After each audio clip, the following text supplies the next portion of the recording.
অনেকে নাস্তা বানানো ভুলে গেছেন, আর দাদা দাদিরা জেদারাও জেডিরাও নাস্তা বানানো ভুলে গেছেন দাদিরা। কারণ সকালবেলা ফজরের নামাজ পড়ে দাদারা জেদারা দোকানে নাস্তা করে একটা পোলটা দাদিল্লায় জেডিল্লায় চলে যায়। ওনারা ঘুম থেকে উঠে তুমি খাইও। এখন এরাও এটা ভুলে গেছে। আর ছোটবেলায় কি করতো,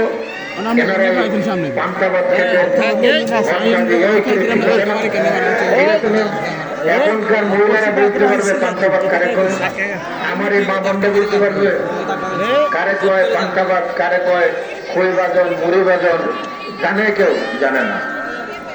কারে কয় রসের সিন্নি, এটাও পর্যন্ত। তো অতএব এই সমাজ ব্যবস্থা পরিবর্তন করেছেন যিনি হলেন শহীদ প্রেসিডেন্ট জিয়া রহমান। আর বাকিটা করেছেন বেগম খালেদা জিয়া।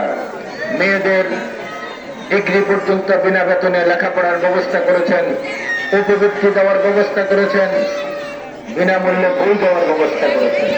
এটা কৃষকের সন্তান না অটোরিকশার সন্তান না শ্রমজীবীর সন্তান, কারো ব্যাপারে উনি কখনো কার্পণ্য করেন নাই। সবার জন্য সমান তালে এই ব্যবস্থাটি করেছেন। অতএব বাংলাদেশের সকল উন্নয়ন বেগম খালেদা জিয়ার হাত ধরে, তার জিয়া রহমানের হাত ধরে এসেছেন। আজকে এখানে যত মা বোনরা বসে আছেন সবার বোরকার নিচে একটা করে স্মার্টফোন আছে। আছে না? নাই? আছে তো? আপনাদেরকে কেউ ধোকা দিতে পারবে? আজকে যদি কোনো মানুষ আছে বলে যদি আপনি দাঁড়িপাল্লায় ভোট দিলে দেশকে চলে যাবেন, এটা আপনি বিশ্বাস করবেন? একমাত্র গ্যারান্টি আল্লাহ ছাড়া আল্লাহ রসুলও দিতে পারে না। দিতে পারছে? যদি ফাতেমা একদিন রাসূলুল্লাহ সাল্লাল্লাহু আলাইহি ওয়াসাল্লামকে জিজ্ঞাসা করলেন, বাবা আমি কি বেহেশতে যাব? বলল, মা আমি তো তোর গ্যারান্টি দিতে পারি না। তুমি তোমার স্বামীর খেদমত, নামাজ কালাম রোজা তুমি আল্লাহকে রাজি খুশি যদি করতে পারো তাহলে তুমি বেহেশতে যাবে। আমি হাসরের ময়দানে শুধু তোমার জন্য সুপারিশ করতে পারি। আল্লাহ যেখানে তার প্রিয় বিবি ফাতেমার চাইতে আদরের সন্তান ওনার পৃথিবীতে কেউ ছিল না, আল্লাহর কাছে ছিল না, তাকে যখন বেহেশতের গ্যারান্টি দিতে পারে নাই, এই জামাতের বেহেশতেরা শেরকরা কোথায় থেকে বেহেশতের টিকিট দিচ্ছেন? ওনারা আরো বলেন, আপনি বেরি টানতে থাকবেন, সুখ টান দিতে থাকবেন, আর মনে মনে দাঁড়িপাল্লা বলবেন আপনার সকল গুনাহ মাফ হয়ে যাবে। এবং এমন কর্মকাণ্ড আরেক নেতা, জামাতের শীর্ষ নেতা বায়তুল মোকাররমে হাজার হাজার মুসল্লির সামনে দাঁড়িয়ে বলছেন, এই ভাইরা শোনেন, আল্লাহ খুব পেরেশানে আছে। এজন্য মানুষ কি জন্য? দাঁড়িপাল্লাকে ক্ষমতায় নেওয়ার জন্য আল্লাহ খুব পেরেশান আছে। এই অবস্থা যদি হয়, আরেক নেতা সাধারণ চিটাঙ্গে উনি বললেন, আমি যদি বলি হে সূর্য তুমি দাঁড়িয়ে যাও, তাহলে সূর্য দাঁড়িয়ে যাবে। আর যদি আমার কথা কেউ না শোনে তাহলে সে মাটির নিচে থাকবে। এরকম দাম্ভিকতা, এরকম অবস্থা তাদের, এদের ব্যাপারে হুঁশিয়ার থাকবেন। 71 সালে তারা পাঞ্জাবিদের সাথে থেকে 30 লক্ষ মানুষকে হত্যা করেছেন, ঠিক কিনা? 2 লক্ষ মা বোনকে তারা সেদিন পাঞ্জাবিদের হাতে তুলে দিয়েছিলেন। এই দেশের অন্য কেউ তো চিনত না কোনটা, এই কোন ঘরে যুবতী মেয়ে আছে, মা আছে, এটা তো বাঙালিরাই জানত। সে রাজাকার আলবদরকে চিনত, তারাই চিনে দিয়েছেন।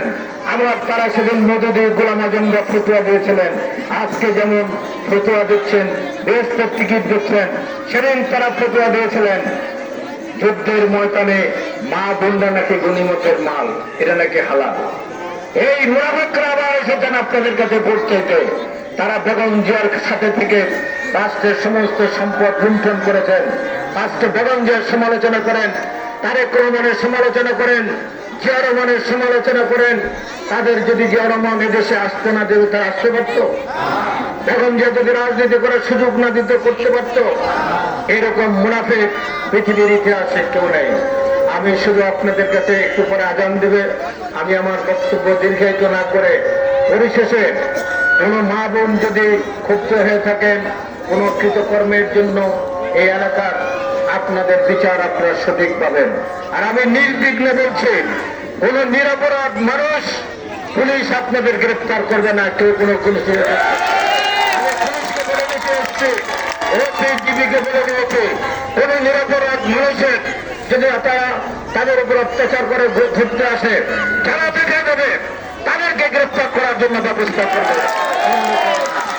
তাই আমি আপনাদেরকে নির্বিঘ্নে তারা ব্যবসা বাণিজ্য করবে, সব কিছু করবে। আর যদি অপরাধের বিচার হবে, কিন্তু কোন নিরপরাধ মানুষের কে কেউ ধরতে পারবে না, কিছু করতে পারবে না। আমি আমার বক্তব্য দীর্ঘায়িত না করে পরিশেষে আমার মা বোনদের কাছে আমি একটি কথা বলতে চাই। একটি হলো, একটা হাদিস আমি সবসময় এটা পড়ি, সেটা হলো রাসূলুল্লাহ সাল্লাল্লাহু আলাইহি ওয়াসাল্লাম একদিন মিম্বরের উপরে উঠে দাঁড়ালেন এবং বসে গেলেন, অজস্র কান্না করছেন, সাহাবীরাও কান্না করছেন। পরে সাহাবীরা জিজ্ঞাসা করলেন, ইয়া রাসূলুল্লাহ, আপনি কি জন্য কাঁদলেন? বললেন, জীবনে দুটি দোয়া আল্লাহর কাছে চাইবেন।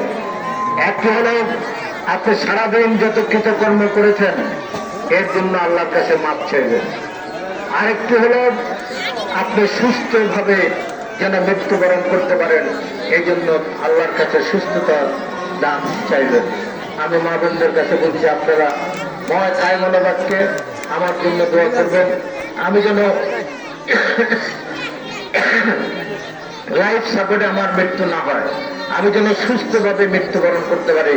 আপনারা আমার জন্য দোয়া করবেন, মুরব্বীরা দোয়া করবেন। এই বলে আপনাদেরকে আবারও বলছি, 12 তারিখ ইমানি পরীক্ষা, দেশ রক্ষা করতে হবে। আপনারা যদি দুদিক জায়গায় ভোট না দেন, আপনারা যদি উগ্র ধর্মান্ধরা যদি বাংলাদেশের রাষ্ট্রীয় ক্ষমতা আছে, আমার যে ভাইরা মধ্যপ্রাচ্য সহ ইটালি সহ বিভিন্ন দেশে চাকরি করছেন, তারা সে চাকরি করতে পারবেন না, ব্যবসা বাণিজ্য করতে পারবেন না। সেটা আপনারা দেখেছেন, আমাদের চাইতে শত শত গুণ ধনী ইরাক, সিরিয়া, লিবিয়া, আফগানিস্তান আজকে কি অবস্থা। আজকে যদি উগ্র ধর্মীয় বাদের এই দেশে ক্ষমতা আসে, আপনারা মা বোনরা এইভাবে চলাফেরা করতে পারবেন না।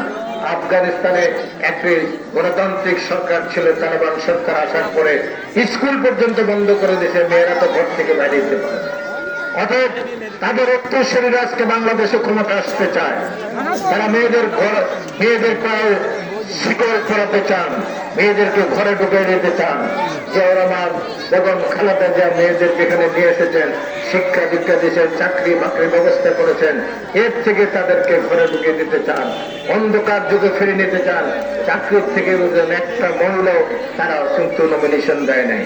অতএব তাদের নেতা ডাক্তার আবু তায়েব দুদিন আগে ঢাকা বিশ্ববিদ্যালয়ে বলেছেন, ঢাকা বিশ্ববিদ্যালয়ের মেয়েরা নাকি বিশ্বাস, প্রকাশ্যে বলেছেন। ঢাকা মেয়ের হাজার হাজার মেয়েরা মিছিল বের করেছেন, তাহলে আমরা বিশ্ব হলে আপনারা কারা? অতএব এদের থেকে সাবধান। এক এক সময় এক এক কথা বলছেন, তারা নাকি ন্যায় বিচার করবে। তাই আপনারা ধানের শেষে ভোট দিয়ে তারেক রহমান একটি উন্নত মনস্ক মানুষ, শহীদ প্রেসিডেন্ট জিয়া রহমানের সুযোগ্য পুত্র, বেগম খালেদা জিয়ার সুযোগ্য পুত্র, আপনার বেগম জিয়ার জন্য চোখের পানি ফেলেন নাই? পৃথিবীর ইতিহাসে এত কোটি কোটি মানুষ কোন মানুষের জানাজা অংশগ্রহণ করে না। কি জন্য করেছেন?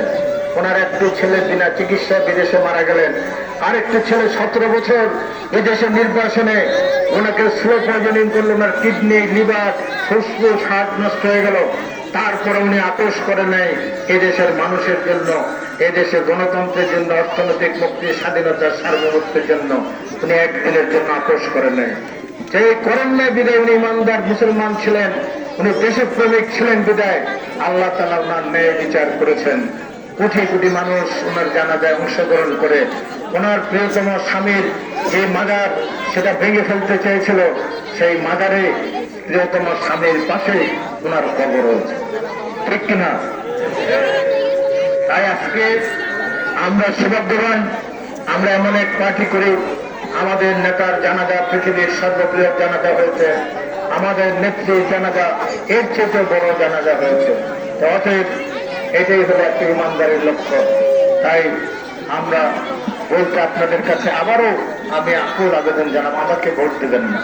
ভোট দেবেন, আগে আপনি আপনার ছেলে মেয়ে আপনার স্বামী, আপনার বাবা, আপনার সন্তান যারা বিদেশে চাকরি করেন, ব্যবসা বাণিজ্য করেন, তাদের সেগুলো রক্ষা করার জন্য দেশের উন্নয়নের স্বার্থে আগামী প্রজন্ম যেন একটি স্বাধীন সার্বভৌম বাংলাদেশ আমরা রেখে যেতে পারি, সেই কারণে আপনার ধানের শীষে ভোট দিয়ে তারেক রহমানকে প্রধানমন্ত্রী করবেন। এই বলেই আমি আমার বক্তব্য এখানে শেষ করছি। আল্লাহ হাফেজ। বাংলাদেশ জিন্দাবাদ।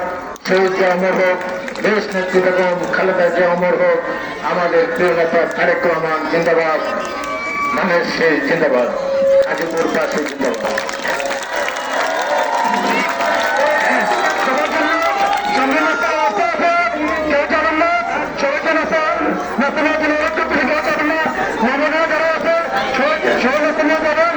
আমাদের নেতাকে ধন্যবাদ, সুন্দর দেওয়ার জন্য নেতাকে ধন্যবাদ। হাজিপুর জিন্দাবাদ থেকে দুর্গাকে ধন্যবাদ, সুসংবাদ দেওয়ার জন্য।